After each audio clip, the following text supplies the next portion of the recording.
네, 자 그러면 곽수산의 정치 라이브 후반전 바로 출발해 보도록 하겠습니다. 후반전 함께 하실 두 분 모셔볼게요. 더불어민주당 박주민 의원님 그리고 노무현 재단 황희두 이사님 두 분 모십니다. 어서 오세요. 아유, 반갑습니다.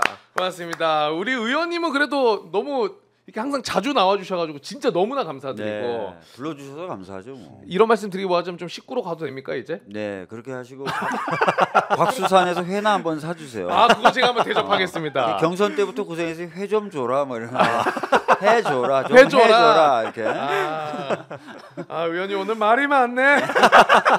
말이 많네 이러면서. 자 의원님 다시 한번 진짜 늦은 시간에 함께 해주셔서 너무나 감사드리고 예. 그리고 우리 황희두 이사님 네. 저랑 이제 방송은 처음 하시는 것 같은데. 네, 맞습니다. 너무 보고 싶었습니다. 저희가 이제 술자리는 한번 갔었죠? 네, 맞습니다. 이렇게 또 여기 셋이 한번 한잔 해요. 좋습니다. 좋죠. 주죠. 끝나고 나서 나중에 네. 날짜 한번 잡아가지고. 좋아요. 매우 좋습니다. 방송 딱 끝나고. 뭐 후반전 말고 그 뒤도 있고 그런 건 아니잖아요.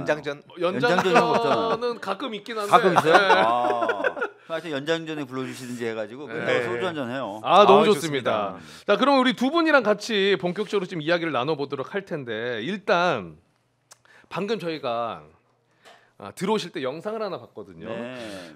오늘 이제 그 상설특검 관련해 가지고 후보 추천 규칙 개정안이 표결이 됐습니다.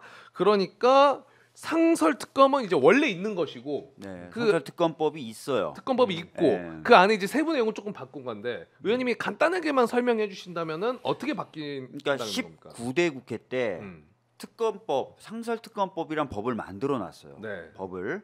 그게 뭐냐면 뭐 법무부 장관이 요청하거나 또는 국회에서 의결로 요청하면 특검이 작동되도록 하는 법을 하나 만들어 놨어요. 네. 네. 법을 하나 만들어 놨는데 이 법에 모든 내용을 담을 수가 없으니까 특검 후보를 정하는 방법을 국회 규칙으로 넘겨놓은 거예요. 근데 기존의 규칙은 법원행정처 차장 1명, 법무부 차관 하나, 대한변협 회장 1명, 그 다음에 여둘 야둘. 그래서 7명이 앉아가지고 특검을 누가 하면 좋을지 고민해서 2명을 추천하는 걸로 구조가 돼 있었어요. 국회 규칙에는.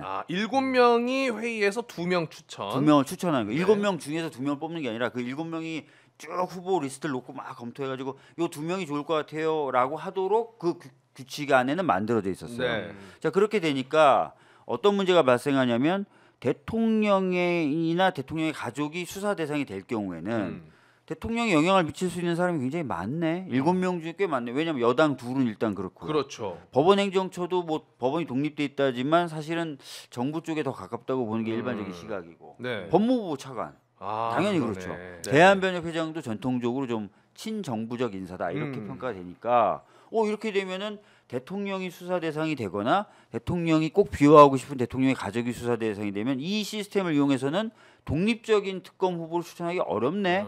이런 얘기들이 제기돼 와서 이제 아이디어를 제가 냈죠. 규칙을 바꾸자. 예, 그래서 규칙을 어떻게 바꿨냐면 대통령 또는 대통령의 가족이 수사 대상일 때는 여당이 추천하지 말게 하자. 그 여당 2명. 네. 그러면은 최소한 4대 3이 되는 거잖아요. 그렇죠. 야당이 이제 4명이 들어가게 그렇죠. 되면 그러면 아까 말씀드렸던 당연직 3명이 다 여당 쪽 인사다 또는 여당과 가깝다 평가를 받더라도 최소한 4대 3. 만약에 법원행정처나 대한변협이 조금 더 중립적이거나 독립적인 자세를 취해주면 최대 6대 1도 될 수 있는 그렇죠. 그런 구조에서 특검 후보를 논의하는 식으로 규칙을 바꾸자 해서 그 규칙 개정안이 오늘 통과가 된 겁니다. 네. 어쨌든 그 개정안이 이제 오늘 통과가 된 건데 영상 아까 보셨잖아요. 정신 없으셨을까봐 한 번만 더 볼 텐데요. 제가 확대한 부분이 있습니다. 그 부분 조금 더 눈여겨 보시면 좋을 것 같아요. 영상 한 번만 더 보시죠. 운영 등에 관한 규칙 일부 개정 규칙안을 의결하도록 하겠습니다. 투표해 주시기 바랍니다.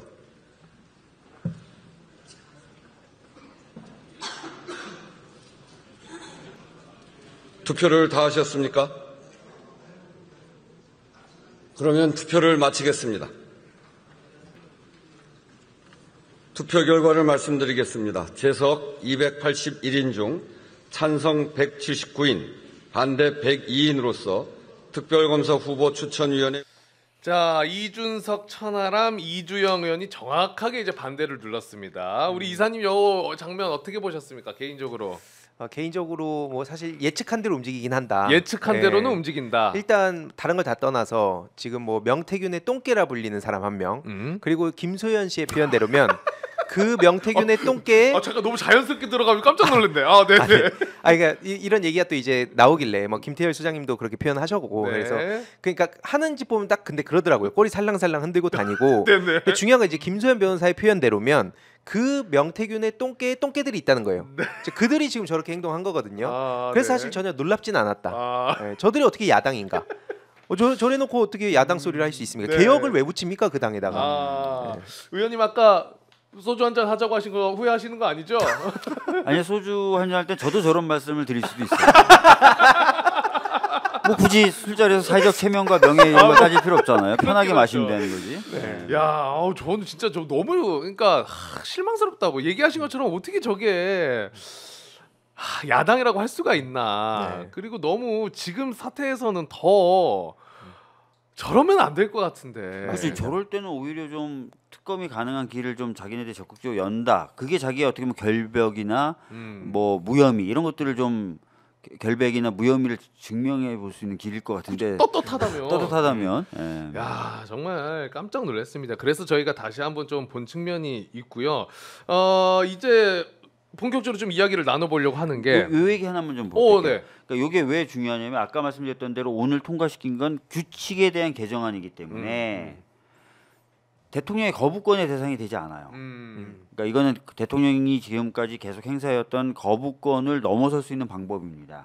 다만 하나 저렇게 이제 바뀐 규칙에 따라서 우리가 이제 국회에서 후보를 올렸을 때 대통령이 그 후보를 임명 안 할 수 있는 가능성은 있어요. 그러니까 제가 안 그래도 그거 여쭤보고 싶었는데 이 두 명을 그럼 골라서 네. 대통령한테 추천을 하면 네. 제가 알기로는 3일 안에 3일 안에 임명하여야 한다라고 돼 있어요. 그렇죠. 네. 근데 만약에 이걸 버틸 수도 있는 거잖아요. 그러니까 임명 안 하게 되면 그건 법률 위반이 되는 거고요. 왜냐하면 법률에서 명확히 대통령한테 의무를 부과한 거잖아요. 하여야 한다. 네. 네. 그걸 안 한 거니까 법률 위반이 되는 거고 헌법에 따르면 대통령이 법률에 따른 의무를 성실히 이행해야 된다고 돼 있기 때문에 네. 헌법 위반도 됩니다.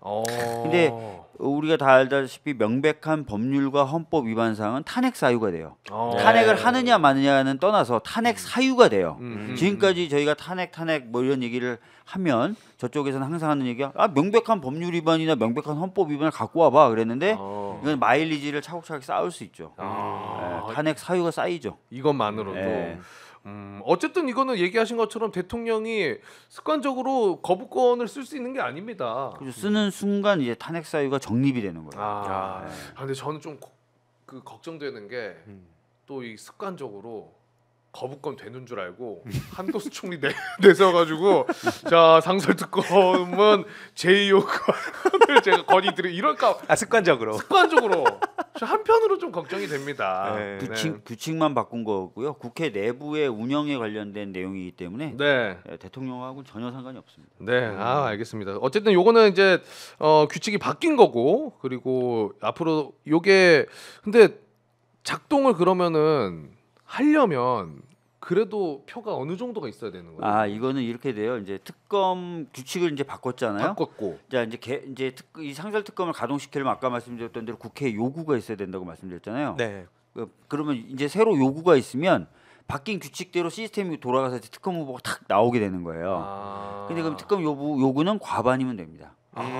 그래서 저희가 특검 요구안을 한 달 전쯤에 저하고 김용민 의원이 가서 내고 왔고 그 중에 이제 수사 대상으로 적시를 하게 되는데 그 수사 대상 중에 하나가 삼부 토건 주가 조작 혐의예요. 네, 오늘 대표님하고 저하고 몇몇 의원들이 이제 한국 거래소에 가서 대표님이 핸드폰으로 검색해서 기사 많이 나왔더라고요. 이거 한번 보세요. 이렇게 삼부 토건 주식 오른 거 갑자기. 네.